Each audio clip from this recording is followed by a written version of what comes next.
Bismillahirrahmanirrahim. Assalamualaikum warahmatullahi wabarakatuh. Innal hamdalillah nahmaduhu wa nasta'inuhu wa nastaghfiruh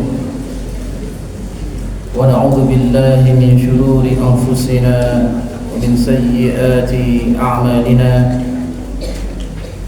من يهده الله فلا مضل له ومن يضلل فلا هادي له وأشهد أن لا إله إلا الله وحده لا شريك له وأشهد أن محمدا عبده ورسوله اللهم صل وسلم وزد وبارك على عبدك ورسولك سيدنا ومولانا محمد وعلى آله وصحبه أجمعين. اللهم لا سهل إلا ما جعلته سهلا وأنت تجعل الحزن إذا شئت سهلا. سهل لنا أمورنا وارحمنا برحمتك يا أرحم الراحمين. Akhwat dan ummahat fid din rahimani wa rahimakumullah. Alhamdulillahirabbil alamin. Yang pertama, mari kita senantiasa bersyukur kehadirat Allah Subhanahu wa taala atas segala karunia yang Allah karuniakan kepada kita semua. Indahnya Islam, manisnya nikmat iman, dan juga nikmat tafaqquh fid din,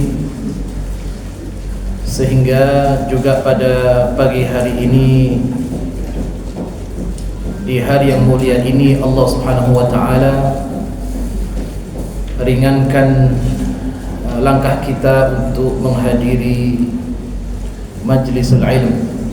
Mudah-mudahan Allah Subhanahu wa taala mencatat semuanya sebagai amal yang saleh dan dijadikan pemberat timbangan kebaikan di sisi Allah Subhanahu wa taala. Amin ya rabbal alamin.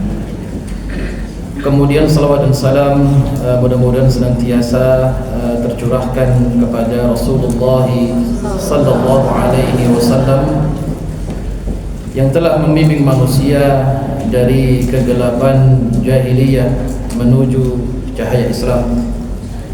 Mudah-mudahan Allah karuniakan keistiqamahan kepada kita semua untuk senantiasa berada di jalan yang dilalui oleh Rasulullah sallallahu alaihi wasallam dan mendapatkan syafaat beliau di hari akhirat kala. Amin ya rabbal alamin. Alhamdulillah, saya berbahagia bisa kembali menghadiri majelis yang mulia ini setelah mungkin 3 atau 2 kali. Saya mohon izin, serasa seperti 2 tahun istilahnya ya, tidak bertemu panjenengan. Saya hadir dalam rangka mencari barokah ilmu ya, sebagaimana panjenengan semua, karena memang sejatinya kebutuhan kita kepada ilmu ini mengalahkan kebutuhan kita kepada apapun ya di dunia ini, karena memang sejatinya itulah bekal utama yang kita bawa untuk mengarungi kehidupan di dunia ini dan sampai nanti dibawa ke akhirat. Selain daripada itu akan ditinggalkan. Selain daripada 2 hal tersebut akan ditinggalkan ya, kecuali amal-amal yang memang bermanfaat. Harta pun akan ditinggalkan kecuali harta yang memberikan manfaat, harta yang digunakan di jalan Allah Subhanahu wa taala, dan itu yang akan sampai mengiringi kita menuju kepada Allah Subhanahu wa taala. Alhamdulillah, insyaallah pada pagi hari ini kita akan berbicara tentang sesuatu yang penting di dalam hidup ini. Kita akan belajar bersama tentang bekal terbaik yang dibawa oleh hamba Allah menuju kepada Allah Subhanahu wa taala. Yang membawa Al-Quran silahkan dibuka dalam surat Al-Anfal ayat 24. A'udzubillahi minasyaitonirrajim. Bismillahirrahmanirrahim. Ya ayyuhalladzina amanu istajibu lillahi walirrasuli idza da'akum lima yuhyikum wa'lamu anna Allaha yahulu bainal mar'i wa qalbihi wa annahu ilaihi tuhsyarun. Surat apa tadi? Al-Anfal ayat 24. Yang artinya adalah, wahai orang-orang yang beriman, ya ayyuhalladzina amanu istajibu, penuhilah seruan Allah dan Rasulnya. Istajibu lillahi walirrasuli, penuhilah seruan Allah dan Rasulnya sallallahu alaihi wasallam. Idza da'akum lima yuhyikum, manakala seruan itu membawa kehidupan untuk kalian. Wa'lamu, ketahuilah, annallaha yahulu bainal mar'i wa qalbih, sesungguhnya Allah Subhanahu wa taala membatasi pada diri manusia itu dan hatinya. Wa annahu ilaihi tuhsyarun, dan sesungguhnya semuanya akan dikembalikan kepada Allah Subhanahu wa taala. Jemaah sekalian muliakan oleh Allah Subhanahu wa taala, maka al-istijabatu lillahi walirrasuli, memenuhi panggilan Allah dan Rasulnya, bersegera memenuhi panggilan Allah dan Rasulnya adalah salah satu dari sekian banyak faktor yang menjadikan seseorang thabat alal haqq, teguh di atas kebenaran,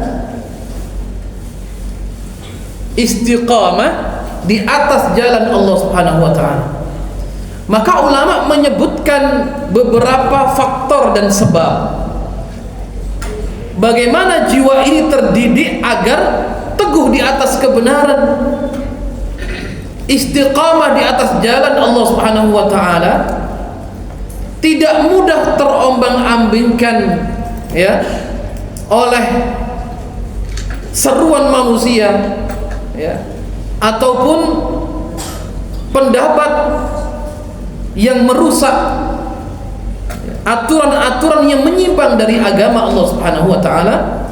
Dari sekian banyak faktor adalah satu ini disebutkan al-istijabatu lillahi walirrasuli, yaitu bergegas memenuhi panggilan Allah dan Rasulnya Muhammad sallallahu alaihi wasallam. Di dalam ayat yang lain juga disebutkan ya, di dalam surat Al-Anbiya ayat yang ke-90. Nanti kalau saya salah bisa diingatkan dan bisa dicek. A'udzubillahi minasyaitonirrajim. Innahum kanu yusari'una fil khairati wa yad'unana raghaban wa rahaba wa kanu lana khashi'in. Nah, di antara sifat yang Allah tunjukkan di dalam Al-Quranul Karim, dan juga di antara sifat para utusan Allah, para al-anbiya wal rusul, ya, adalah kalimat al-khusyu'. Kalimat al-khusyu'. Dalam surah Al-Anbiya dikatakan wa kanu lana khashi'in. Dalam surat Al-Hadid ayat 16 Allah berfirman, alam ya'ninil ladzina amanu an takhsha'a qulubuhum li dzikrillah wa ma nazala minal haqq. Yang artinya adalah, bukankah telah tiba saatnya? Jadi artinya, apa yang kita tunggu lagi jamaah? Apa yang kita akan tunggu-tunggu lagi? Sedangkan Allah mengatakan, alam ya'ninil ladzina amanu, bukankah telah tiba saatnya bagi orang-orang yang beriman an takhsha'a qulubuhum li dzikrillah wa ma nazala minal haqq.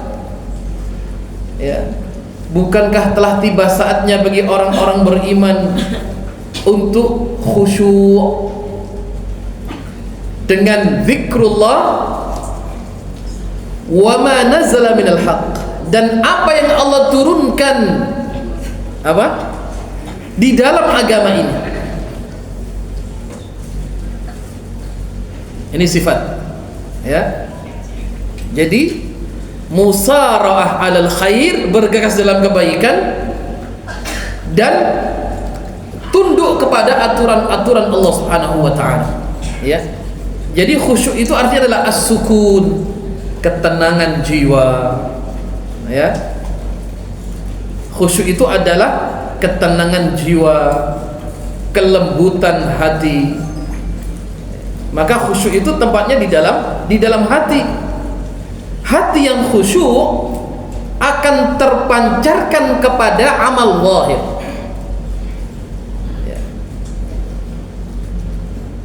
Tapi amal yang zahir, amal yang nampak, belum tentu bisa menghadirkan kekhusyuan hati.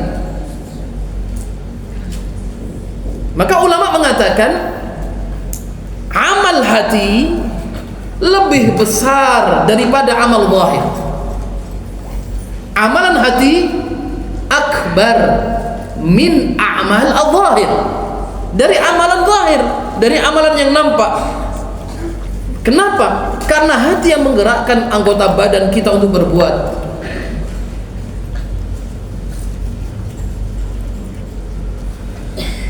Orang sama-sama beramal saleh dalam pandangan manusia,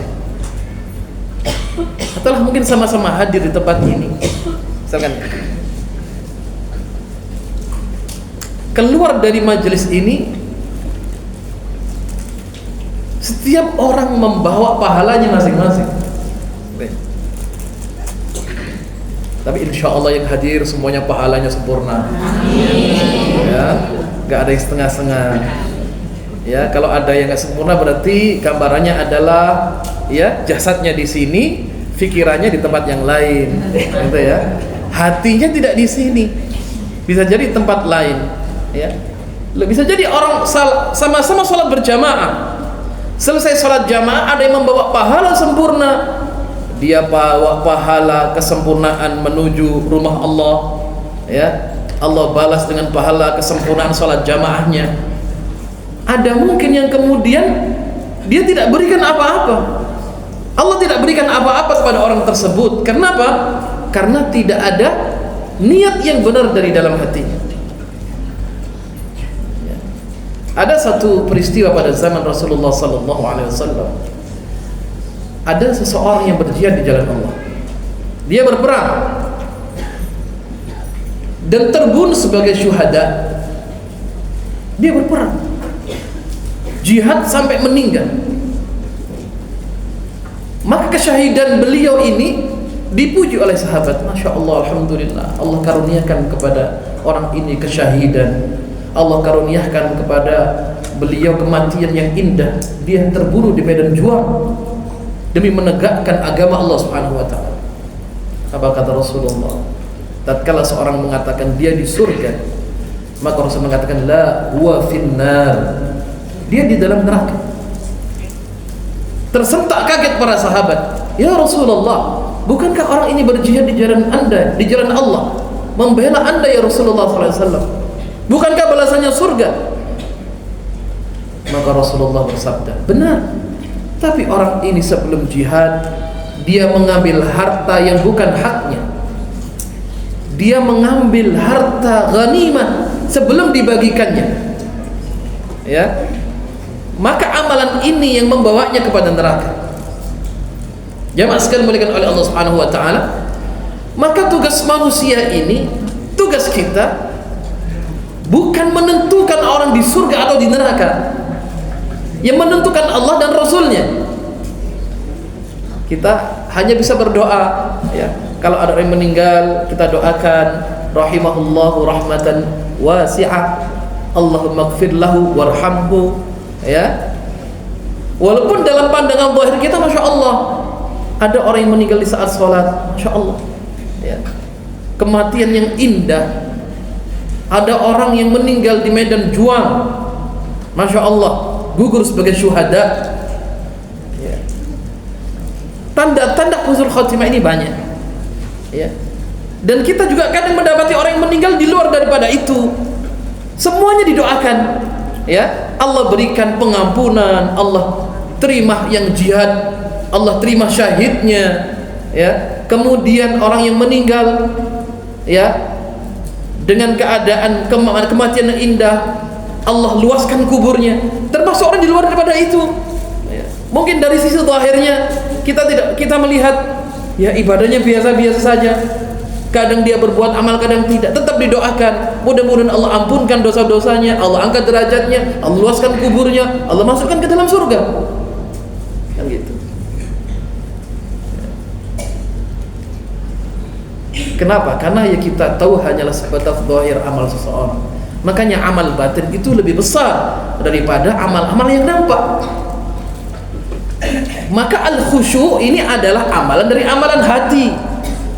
Tempatnya di hati. Khusyuk, sukun, ketenangan, kelemah lembutan, ya, at-tadhallul, penghinaan diri di hadapan Allah Subhanahu wa taala. Maka di saat orang khusyuk dalam salatnya, yang dilihat hanyalah Allah Subhanahu wa ta'ala, ya. Nah, sangat berkaitan dengan ayat yang pertama tadi kami bacakan, wahai orang-orang yang beriman, istajibu, penuhilah seruan Allah Subhanahu wa ta'ala. Maka annal hayata an-nafi'ah innama tahsulu bil istijabati lillah wa rasulihi sallallahu alaihi wasallam, ya. Garis bawahi, artinya adalah kehidupan yang indah, kehidupan yang bermanfaat adalah kehidupan yang dihasilkan dari taatullah wa ta'atu rasulih. Kehidupan yang dihasilkan dari taat kepada Allah dan Rasulnya Muhammad sallallahu alaihi wasallam, bil istijabati lillahi wa lirrasuli. Ini kaidah yang perlu kita jadikan mindset dalam pikiran kita, gitu ya. Jamaah sekalian dimuliakan oleh Allah Subhanahu wa taala. Selama orang hidup, selama kita hidup di atas aturan Allah, ya, dan kemudian di atas sunnah Rasulnya Muhammad sallallahu alaihi wasallam, maka itu adalah sejatinya kebahagiaan yang hakiki, jamaah.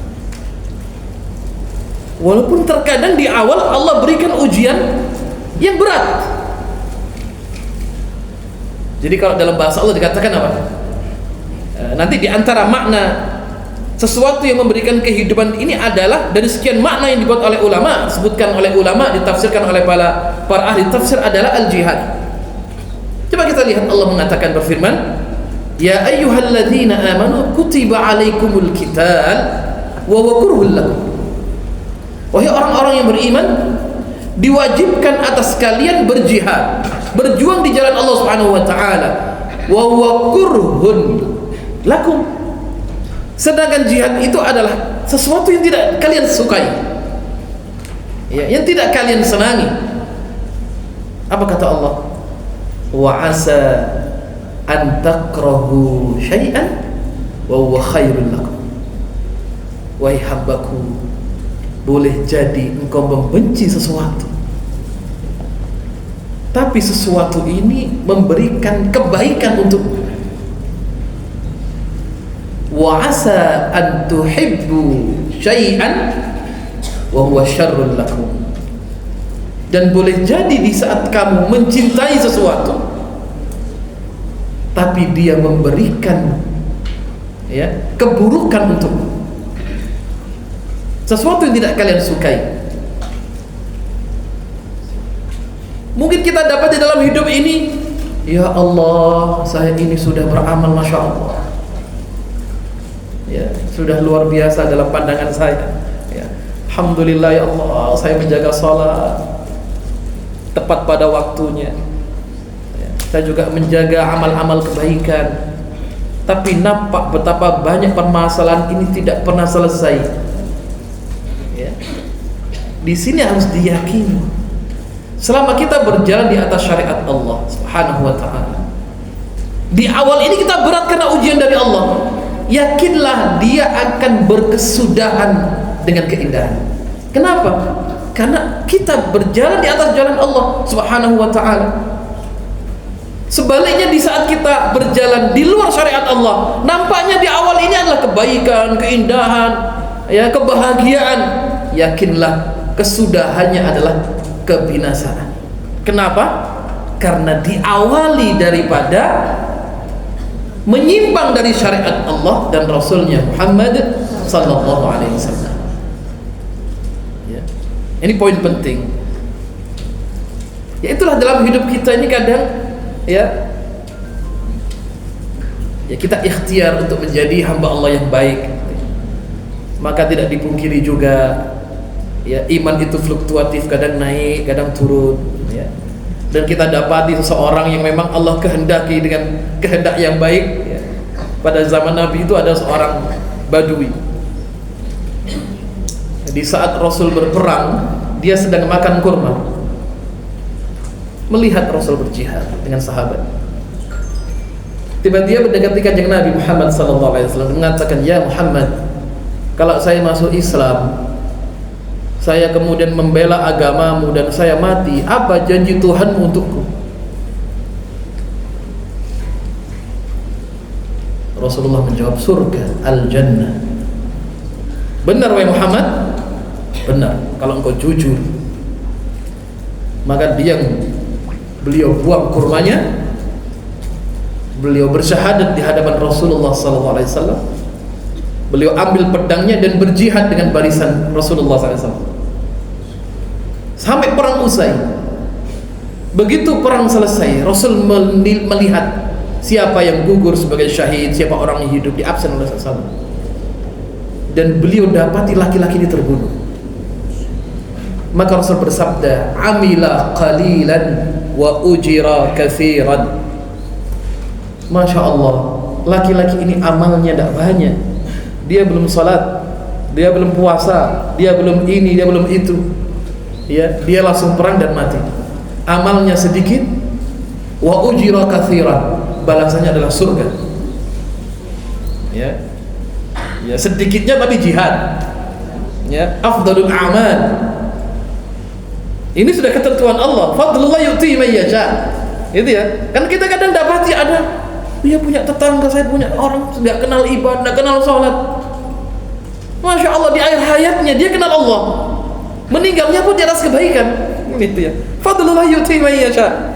Ini ketentuan Allah bagi siapa yang dikehendaki. Ya, masing-masing sesuai dengan rezekinya. Ada yang orang hidup selama hidupnya Masya Allah taat baik, meninggalnya baik. Ada yang naudzubillah min dzalik, baik, tidak baik gitu ya. Na'udzubillah min dzalik. Benar-benar kita jauhkan daripada yang demikian ini ya. Kan ada dalam hadis Rasulullah SAW, ya, orang beramal di hidupnya amal surga, di akhir hayatnya ya'mal bi amali ahli nar, dan sebaliknya.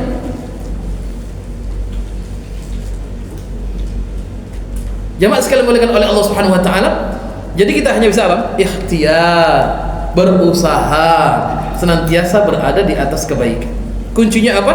Tadi disebutkan al-istijabatu lillahi walir rasuli idza da'akum lima yuhyikum. Apa kata Allah? Apabila seruan itu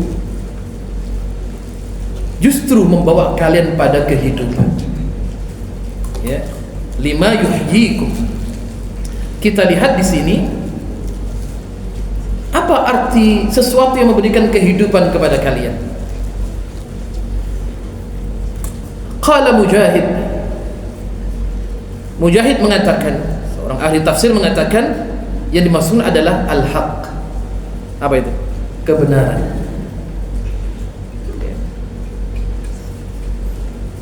Dan ini pasti sifatnya. Allah selalu menyeru hambanya pada kebaikan. Dan begitu juga Rasulullah sallallahu alaihi wasallam. Jadi perintah Allah, penuhi seruan Allah dan Rasulnya. Kalau seruan itu membawa kepada kebaikan, karena seruan itu membawa kepada kebenaran. Ahli tafsir yang lain mengatakan, Qatadah mengatakan, yang dimaksud adalah Al-Quranul Karim, dan di dalamnya ada al-hayat. Dalam Quran ada kehidupan,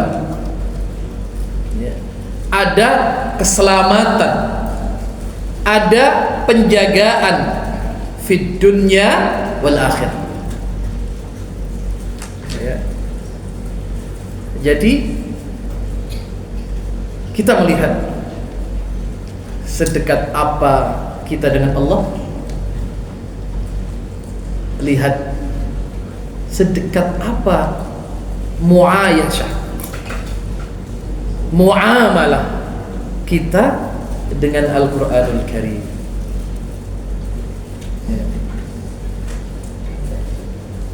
Kenapa itu menjadi ukuran itu?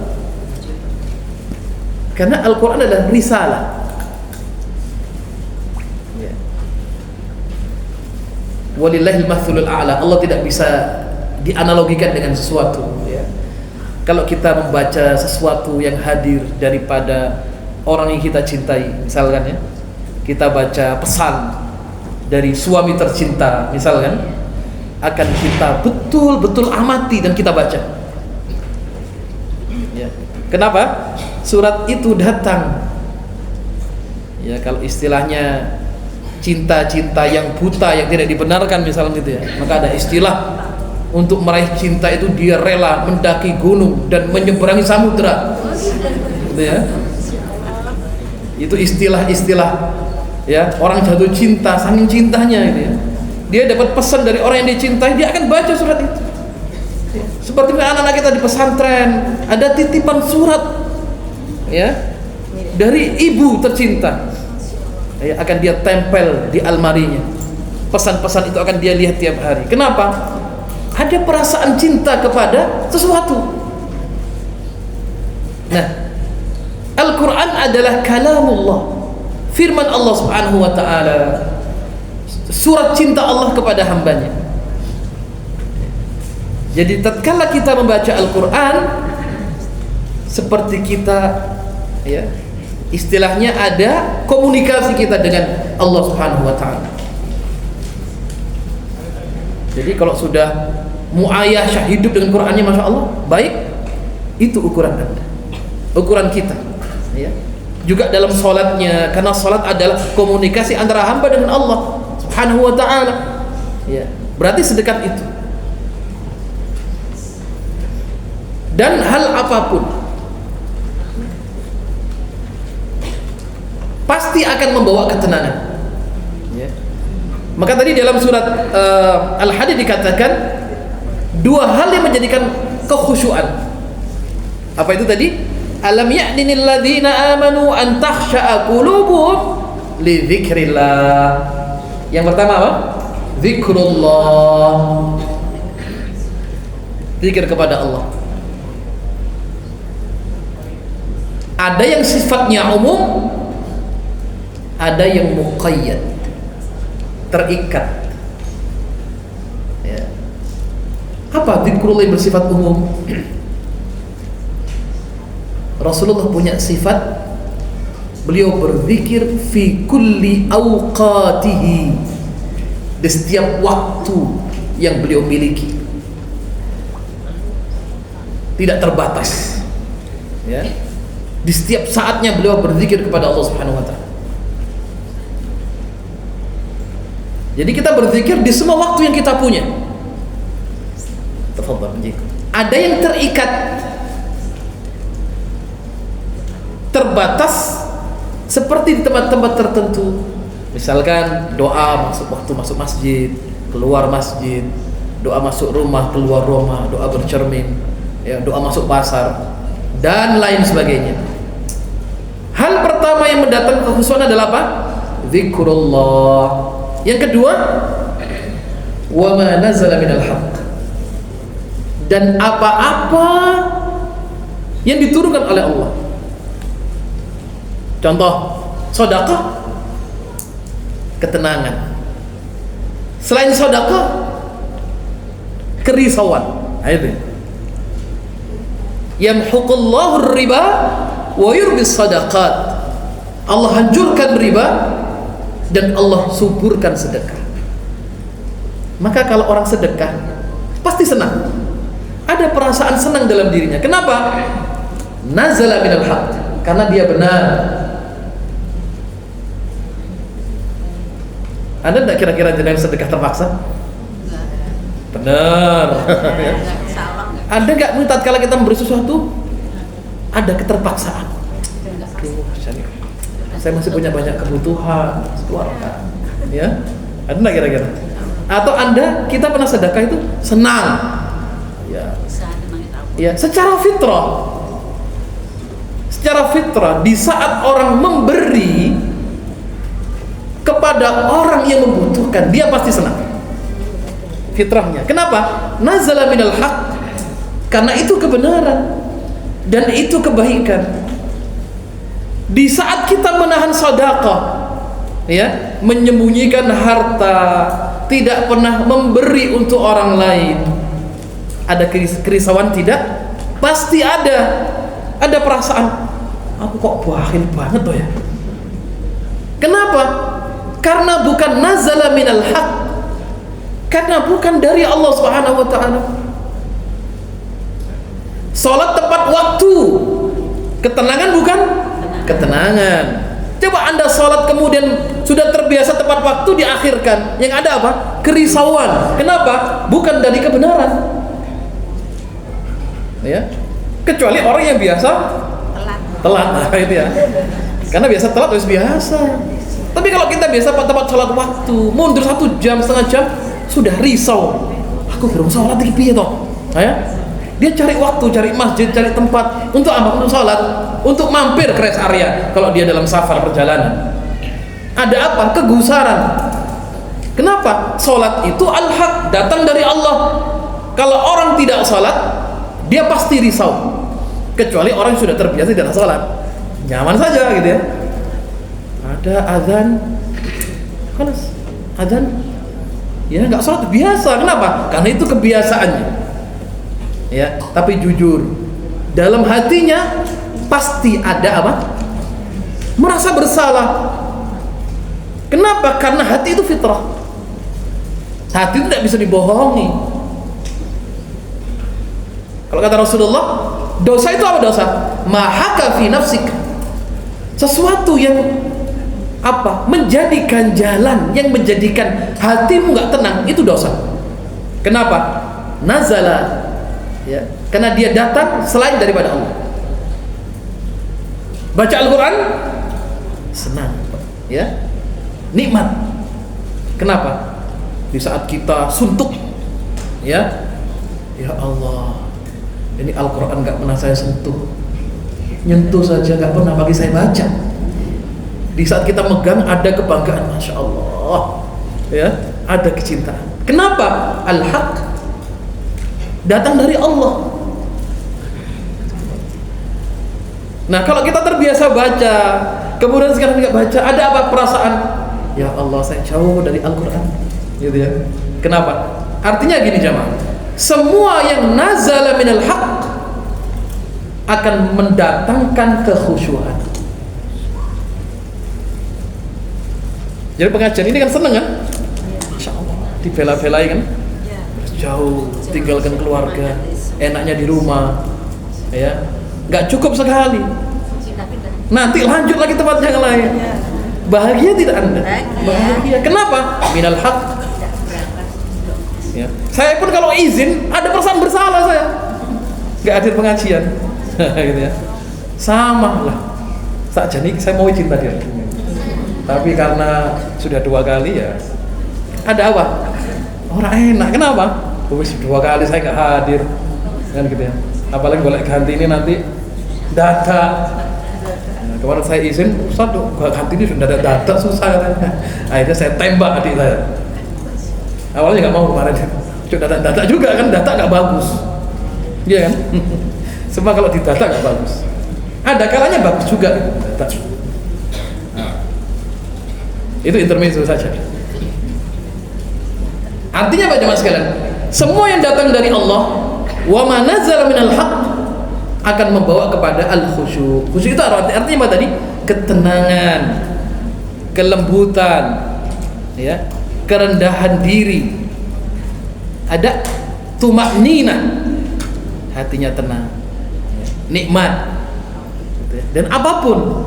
Di saat kita punya banyak masalah, wasta'inu bis-sabri was-salah.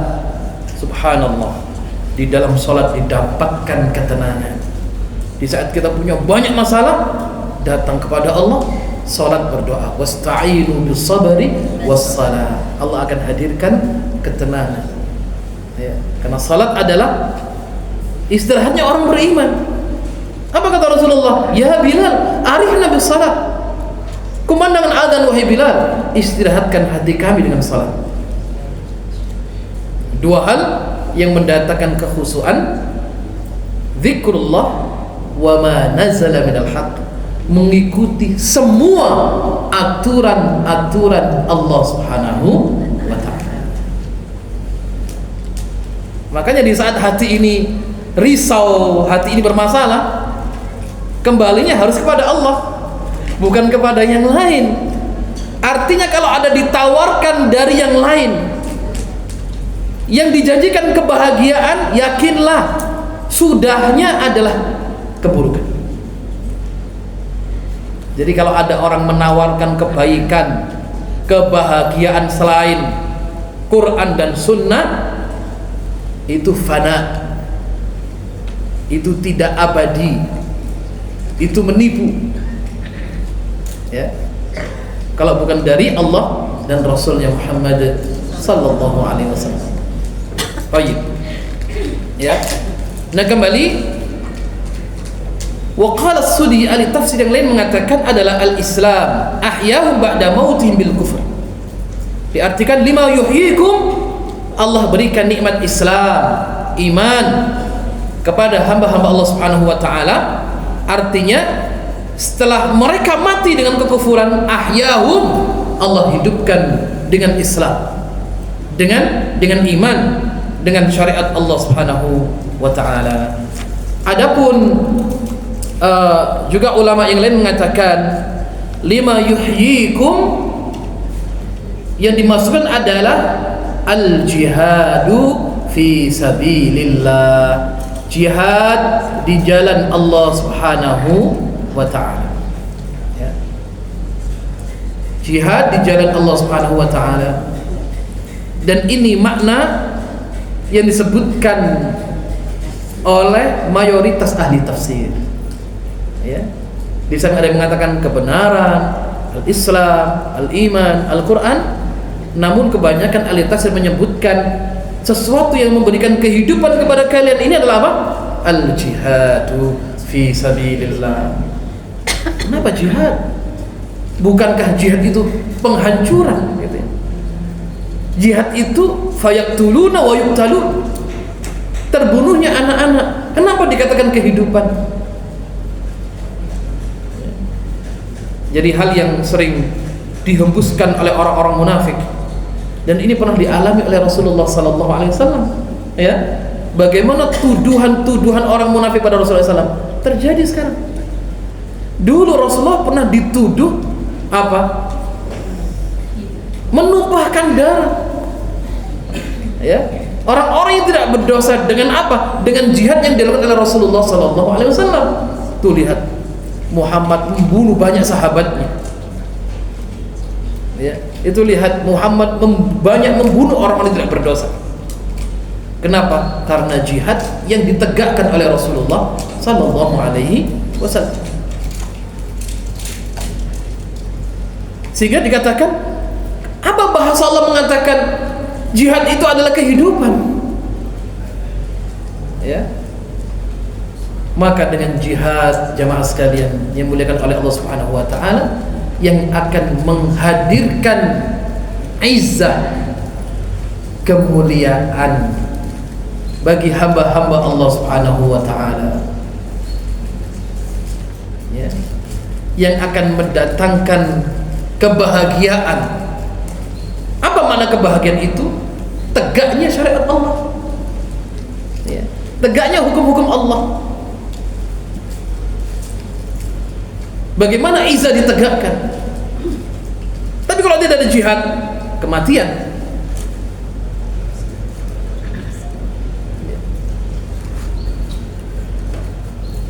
Kita lihat ya, sekarang lagi banyak terjadi peristiwa di mana saat Allah Subhanahu wa taala memberi ujian pada saudara-saudara di Gaza. Ya. Kalau tidak ada jihad yang ditegakkan, ya, yang ada adalah kematian. Loh, ini jihad banyak kematian. Di situ ada izzah. Artinya apa? Kebahagiaan yang sejati, izzah yang sesungguhnya adalah di saat dia memiliki negara yang tidak terjajah. Ya. Apalah arti kebahagiaan jamaah di saat kemudian hukum-hukum Allah dirampas, gitu ya? Orang kemudian tidak bisa sholat jamaah, misalnya orang tidak boleh ngaji, ya. Ada di negara-negara tertentu, ya. Sholat subuh aja di absen. Yang terlalu rajin sholat subuh bisa dipenjara, ya kan? Apa itu makna kebahagiaan dengan demikian? Orang ngaji nggak boleh. Nah itulah. Maka berapa tahun Rasulullah SAW berada di Makkah? 13 tahun. Apa yang diajar oleh Rasulullah SAW? Penanaman akidah, ya, penanaman tauhid, berbicara tentang hari akhir, hari kiamat. Berapa tahun di Madinah? 10 tahun. Jihad di Makkah dilarang. Ya. Turun syariat jihad setelah Rasul berhijrah. Udzina lil ladzina yuqataluna bi annahum zulim. Hanya 10 tahun jamaah. Berapa banyak orang yang masuk Islam? Di Makkah orang masuk Islam bisa dihitung. Begitu di Madinah, yadkhuluna fi dinillahi afwaja. Orang berbondong-bondong masuk Islam. Karena apa? Karena jihad. Dakwah dan jihadnya Rasulullah sallallahu alaihi wasallam. Ya. Nah, lima yuhyikum, sesuatu yang memberikan kehidupan kepada kalian ini adalah al-jihad. Berjihad di jalan Allah Subhanahu wa taala. Wa hadza a'dham ma yuhyihim fid dunya wa fil barzakh wa fil akhirah.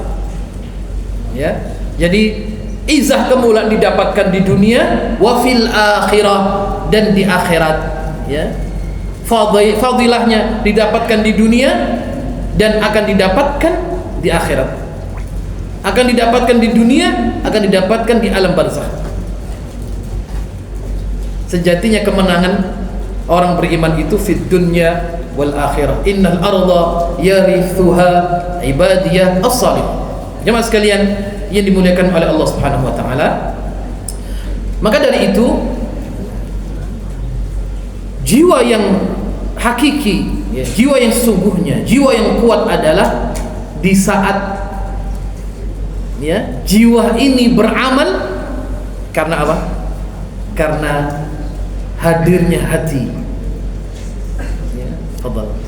Hadirnya hati dan khusyuk kepada Allah Subhanahu wa taala, yang membawa kepada apa? Al-haya al-haqiqiyah, kehidupan yang sesungguhnya.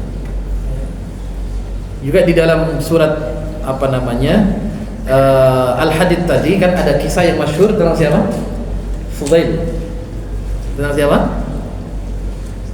Ada seorang salaf yang dulu mungkin pernah saya ceritakan. Siapa? Malik bin Dinar. Betul tidak? Yang beliau bermimpi, ya, bertemu anaknya. Beliau dulunya adalah seorang pendosa, banyak berbuat kemaksiatan, banyak berbuat kesalahan. Ini beliau kisahkan sendiri. Kemudian di saat beliau menikah dan dikaruniai anak bernama Fatimah, hidupnya sudah mulai membaik. Dia mulai kenal agama, mulai kenal Allah Subhanahu wa taala, mulai melaksanakan perintah Allah Subhanahu wa taala. Tidak lama kemudian Fatimah ini meninggal, ya, dan tidak lama disusul oleh istrinya. Hiduplah kemudian sebatang kara. Kembali kehidupannya lebih rusak daripada dahulu. Di tengah kerusakan kehidupan yang beliau alami, dihadirkan oleh Allah Subhanahu wa taala hikmah dalam mimpinya. Dia melihat saat itu dia dibangkitkan oleh Allah. Dia melihat bumi ini datar, semua orang dipanggil dengan namanya, sampai dipanggil nama beliau, ya kan? Begitu kemudian dihadirkan, dia tidak punya banyak amal kebaikan, maka ditampakkan kepadanya ular yang besar yang ingin memangsanya. Cerita ini masyhur, sangat terkenal, ya, yang dulu sudah pernah saya ceritakan kalau nggak salah. Kemudian berlari, Malik ini lari, dikejar. Dia melihat orang tua, dia minta tolong namun diabaikan, ya. Sampai bertemu orang tua yang kedua, diabaikan dan ditunjukkan kepadanya, kalau engkau ingin memohon perlindungan, engkau larilah di sebuah gunung. Di situ ada anak-anak kecil, di situ ada anakmu Fatimah. Dia terus berlari karena ketakutan, sampai kemudian apa? Dia bertemu dengan anaknya, ya. Dan anak ini kemudian mengenal ayahnya. Itulah, jadi keluarga ini akan saling mengenal nanti di akhirat. Kalau dalam kitab Tadhkirah dikatakan bagaimana keluarga ini menunggu saudaranya yang datang menyusulnya, ya. Mungkin dengan mengucapkan ahlan wa sahlan wa marhaban, kita kumpul kembali ya di sini, gitu. Makanya salah satu doa orang setelah ditanya oleh malaikat Munkar dan Nakir apa? Setelah dia tanya dan dijawab 3 pertanyaan, apa doanya? Ya Rabb, aqimis sa'ah hatta narji'a ila ahlina. Ya Allah, segerakan kiamat agar kami bisa berkumpul lagi dengan keluarga kami. Artinya apa? Kembali kepada kisah itu. Kemudian ayahnya bercerita, wahai Fatimah, lindungilah ayah. Ayah tadi dikejar ular yang besar yang ingin memangsa ayah. Apa kata anaknya? Sudah jam 8. Apa kata ayahnya? Apa kata anaknya? Wahai ayah, ular yang besar itu adalah amal-amal keburukan ayah yang terus terpelihara. Maka Allah wujudkan sebagai ular yang besar. Dan kedua orang tua yang Anda dapati adalah amal saleh ayah yang terus melemah dan tidak mampu memberikan pertolongan. Maka anaknya membaca firman Allah, alam ya'ni lil ladzina amanu an takhsha'a qulubuhum li dzikrillahi wa ma nazala minal haqq. Bukankah telah tiba saatnya bagi orang beriman untuk khusyuk, tunduk kepada Allah Subhanahu wa taala dengan mengingat Allah dan mengikuti aturan-aturan Allah Subhanahu wa taala. Setelah anaknya memberikan nasihat kepada ayahnya, beliau terbangun. Seketika itu beliau menangis, badannya bergetar, dan beliau kembali kepada Allah. Ya, dia masuk salat subuh. Di saat itu imam sampai pada ayat alam ya'ni lil ladzina amanu an takhsha'a qulubuhum li dzikrillah. Apa yang dibaca imam adalah sesuatu yang dibacakan, diingatkan oleh anaknya kepada ayahnya. Ya, di saat itu kemudian beliau di saat salat wajib selalu berada di pintu masjid dan mengajak orang-orang untuk kembali kepada Allah, untuk segera salat apabila sudah ada panggilan untuk menghadap kepada Allah Subhanahu wa taala. Nah, jadi artinya adalah dari mimpi tersebut bahwasanya dalam urusan agama, dalam urusan kebaikan harus disegerakan, tidak boleh ditunda. Termasuk dalam urusan taubat tidak boleh ditunda. Ya, orang bertanya tentang agama segera dijawab, tidak boleh ditunda. Dan Rasul tidak pernah menunda kebaikan. Kita lihat berapa banyak orang Badui, para orang yang bertanya kepada Rasulullah SAW tentang kebaikan. Seketika Rasul menyampaikan kebaikan itu. Bagaimana di saat Rasul naik onta, tiba-tiba ada orang memegang tali kakang ontanya Rasulullah SAW, dan dia bertanya tentang agama, dan Rasul menjawab tentang agama. Maka kebaikan tidak pernah boleh ditunda. Ya, selama kebaikan itu, ya, kita mengenalinya dengan baik dan kita dapatkan kebaikan, kebenaran dari orang lain, maka dengan harapan agar kita bisa mengikuti kebaikan tersebut, dengan harapan adalah apa? Semuanya akan, memang kita berharap, ya, kita akan mendapatkan nilai, ya, keberkahan daripada setiap kebaikan yang kita kenal. Yang terakhir adalah yang kami sampaikan, bahwasanya wa'lamu annallaha yahulu bainal mar'i wa qalbihi, maka sesungguhnya Allah Subhanahu wa taala membatasi antara dirinya dengan hatinya. Maknanya adalah annahu yahulu bainal mu'min wa bainal kafir. Allah membatasi, ya, antara keimanan dan kekufuran. Ada jalan kebaikan, ada jalan keburukan. Ada sabil al-mu'minin, ada sabilul mu'minin, ada sabilul mujrimin. Ada jalan orang-orang beriman, ada jalan orang-orang yang berdosa, orang-orang ingkar kepada Allah Subhanahu wa taala. Ada dua jalan, kebaikan, ada keburukan. Wallahu yahulu wa'lamu anna Allah yahulu bainal mar'i wa qalbihi wa bainal kafiri wa bainal imani. Antara apa? Kekufuran dan keimanan. Ada batas yang tidak akan pernah bertemu dan bersatu. Maka tidak mungkin pada diri seorang, ya, dicampurkan antara peribadatan kepada Allah dan peribadatan kepada selain Allah Subhanahu wa taala. Walaupun ada terkumpul pada diri seorang, ada iman, ada maksiat. Ya, ada iman, ada maksiat. Itu terjadi kenapa? Karena kita tidak maksum. Ya. Maka dalam keimanannya tetap diberikan loyalitasnya, dalam keburukan kalau kita berbuat maksiat, kita beristighfar kepada Allah. Kalau kita melihat saudara kita berbuat maksiat, kita ingatkan, ya, selama apa? Maksiat itu tidak mengeluarkan dia dari jalan Allah Subhanahu wa taala.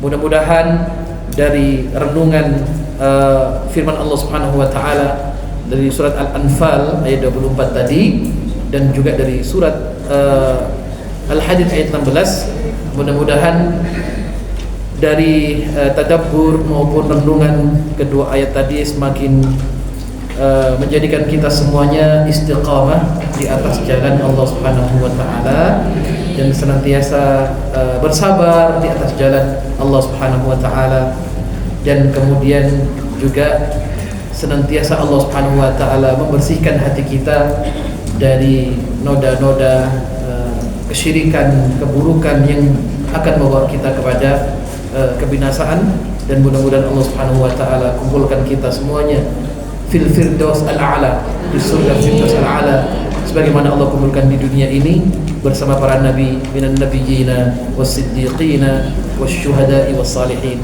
wa hasuna ulaika rafiqa. Jazakumullahu khairan katsira. Subhanaka Allahumma wa bihamdika asyhadu an la ilaha illa anta astaghfiruka wa atubu ilaik. Wallahu muwaffiq ila aqwamit thariq.